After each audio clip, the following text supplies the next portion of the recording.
The Tale of the Pie and the Patty Pan. Pussycat sits by the fire. How should she be fair? In walks the little dog, says, Pussy, are you there? How do you do, Mistress Pussy? Mistress Pussy, how do you do? I thank you kindly, little dog. I fare as well as you. Once upon a time there was a pussycat called Ribby, who invited a little dog called Duchess to tea. Come in good time, my dear Duchess, said Ribby's letter, and we will have something so very nice. I am baking it in a pie dish with a pink rim. You never tasted anything so good, and you shall eat it all. I will eat muffins, my dear Duchess, wrote Ribby. Duchess read the letter and wrote an answer. I will come with much pleasure at 4:15. But it is very strange. I was just going to invite you to come here to supper, my dear Ribby, to eat something most delicious. I will come very punctually, my dear Ribby, wrote Duchess, and then at the end she added, I hope it isn't mouse. And then she thought that did not look quite polite, so she scratched out isn't mouse and changed it to I hope it will be fine, and she gave her letter to the postman. But she thought a great deal about Ribby's pie, and she read Ribby's letter over and over again. I am dreadfully afraid it will be mouse, said Duchess to herself. I really couldn't eat mouse pie, and I shall have to eat it because it is a party, and my pie was going to be veal and ham, a pink and white pie dish, and so is mine, just like Ribby's dishes. They were both bought at Tabitha Twitchit's. Duchess went to her larder and took the pie off a shelf and looked at it. It is all ready to put into the oven. Such a lovely pie crust, and I put in a little tin patty pan to hold up the crust, and I made a hole in the middle with a fork to let out the steam. Oh, I do wish I could eat my own pie instead of a pie made of mouse. Duchess considered and read Ribby's letter again. A pink and white dish. And you shall eat it all. You means me. Then Ribby is not going to even taste the pie herself? A pink and white pie dish. Ribby is sure to go out to buy the muffins. Oh, what a good idea. Why shouldn't I rush along and put my pie into Ribby's oven when Ribby isn't there? Duchess was quite delighted with her own cleverness. Ribby, in the meantime, had received Duchess's answer, and as soon as she was sure that the little dog could come, she popped her pie into the oven. There were 2 ovens, one above the other. Some other knobs and handles were only ornamental and not intended to open. Ribby put the pie into the lower oven. The door was very stiff. The top oven bakes too quickly, said Ribby to herself. It is a pie of the most delicate and tender mouse minced up with bacon, and I have taken out all the bones because Duchess did nearly choke herself with a fish bone last time I gave a party. She eats a little fast, rather big mouthfuls, but a most genteel and elegant little dog, infinitely superior company to cousin Tabitha Twitchit. Ribby put on some coal and swept up the hearth. Then she went out with a can to the well for water to fill up the kettle. Then she began to set the room in order, for it was the sitting room as well as the kitchen. She shook the mats out at the front door and put them straight. The hearth rug was a rabbit skin. She dusted the clock and the ornaments on the mantelpiece, and she polished and rubbed the tables and chairs. Then she spread a very clean white tablecloth and set out her best china tea set, which she took out of a wall cupboard near the fireplace. The teacups were white with a pattern of pink roses, and the dinner plates were white and blue. When Ribby had laid the table, she took a jug and a blue and white dish and went out down the field to the farm to fetch milk and butter. When she came back, she peeped into the bottom oven. The pie looked very comfortable. Ribby put on her shawl and bonnet and went out again with a basket to the village shop to buy a packet of tea, a pound of lump sugar, and a pot of marmalade. And just at the same time, Duchess came out of her house at the other end of the village. Ribby met Duchess halfway down the street, also carrying a basket covered with a cloth. They only bowed to one another. They did not speak because they were going to have a party. As soon as Duchess had gone around the corner out of sight, she simply ran straight away to Ribby's house. Ribby went into the shop and bought what she required and came out after a pleasant gossip with Cousin Tabitha Twitchit. Cousin Tabitha was disdainful afterwards in conversation. A little dog, indeed, just as if there were no cats in Sawrey, and a pie for afternoon tea? The very idea, said Cousin Tabitha Twitchit. Ribby went on to Timothy Baker's and bought the muffins. Then she went home. There seemed to be a sort of scuffling noise in the back passage as she was coming in at the front door. I trust that is not that pie. The spoons are locked up, however, said Ribby. But there was nobody there. Ribby opened the bottom oven door with some difficulty and turned the pie. There began to be a pleasing smell of baked mouse. Duchess, in the meantime, had slipped out at the back door. It is a very odd thing that Ribby's pie was not in the oven when I put mine in, and I can't find it anywhere. I have looked all over the house. I put my pie into a nice hot oven at the top. I could not turn any of the other handles. I think that they are all shams, said Duchess, but I wish I could have removed the pie made of mouse. I cannot think what she has done with it. I heard Ribby coming, and I had to run out the back door. Duchess went home and brushed her beautiful black coat, and then she picked a bunch of flowers in her garden as a present for Ribby and passed the time until the clock struck 4. Ribby, having assured herself by careful search that there was really no one hiding in the cupboard or in the larder, went upstairs to change her dress. She put on a lilac silk gown for the party and an embroidered muslin apron and tipper. It is very strange, said Ribby. I did not think I left that drawer pulled out. Has someone been trying on my mittens? She came downstairs again and made the tea, and put the teacups on the hob. She peeped again into the bottom oven. The pie had become a lovely brown, and it was steaming hot. She sat down before the fire to wait for the little dog. I am glad I used the bottom oven, said Ribby. The top one would certainly have been very much too hot. I wonder why that cupboard door was open. Can there really have been someone in the house?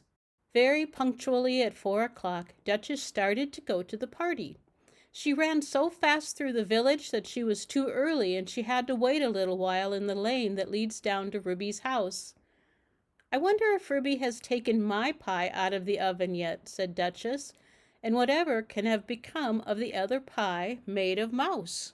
At 4:15 to the minute, there came a most genteel little tap-tapping. Is Mrs. Ribston at home? Inquired Duchess in the porch.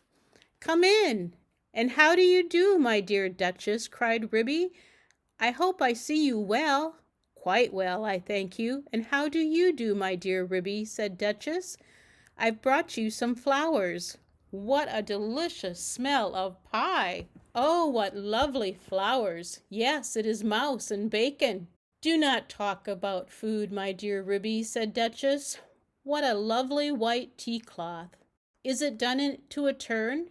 Is it still in the oven? I think it wants another 5 minutes, said Ribby.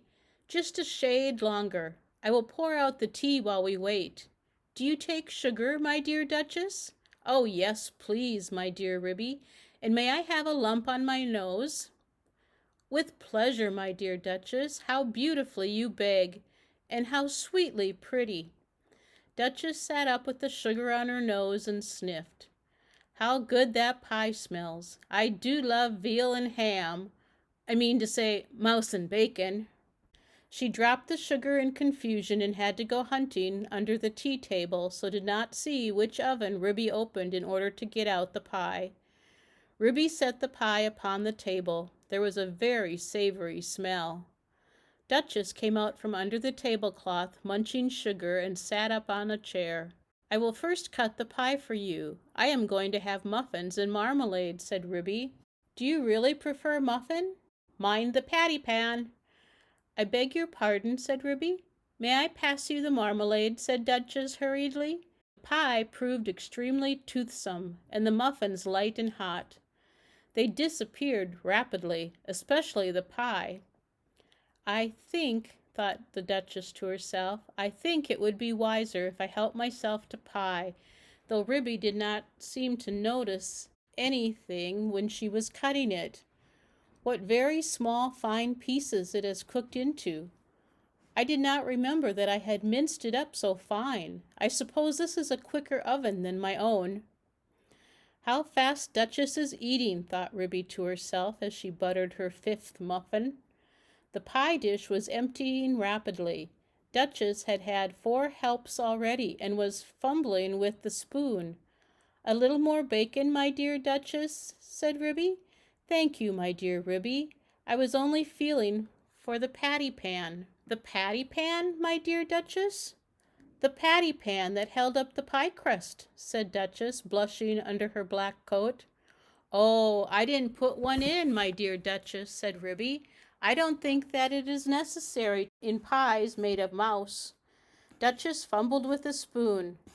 I can't find it, she said anxiously. There isn't a patty pan, said Ruby, looking perplexed.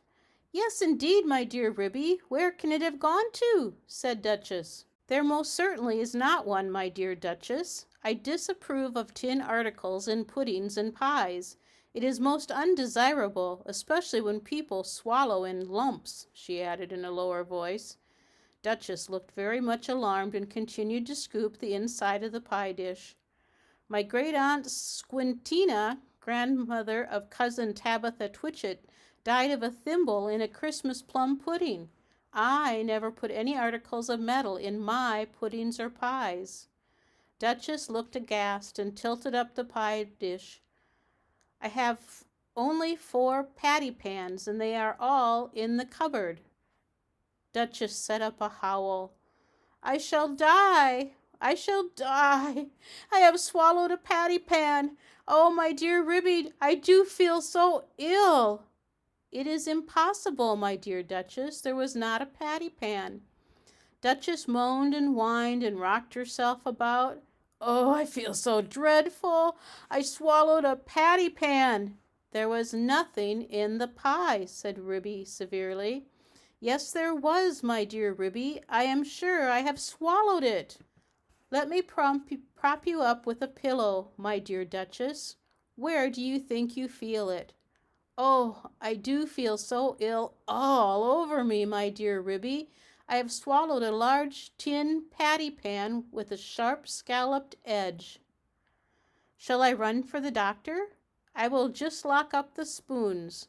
Oh, yes, yes, fetch Dr. Maggotty, my dear Ruby.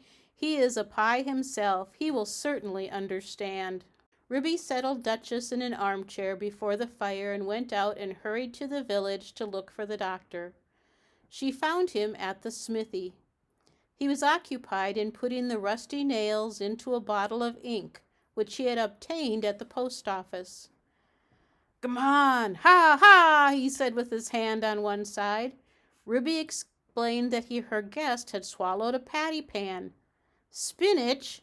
Ha, ha, he said, and accompanied her with alacrity. He hopped so fast that Ruby had to run. It was most conspicuous. All the village could see that Ruby was fetching the doctor. I knew they would overeat themselves, said cousin Tabitha Twitchit. But while Ruby had been hunting for the doctor, a curious thing had happened to Duchess, who had been left by herself, sitting before the fire, sighing and groaning and feeling very unhappy. How could I have swallowed it? Such a large thing as a patty pan.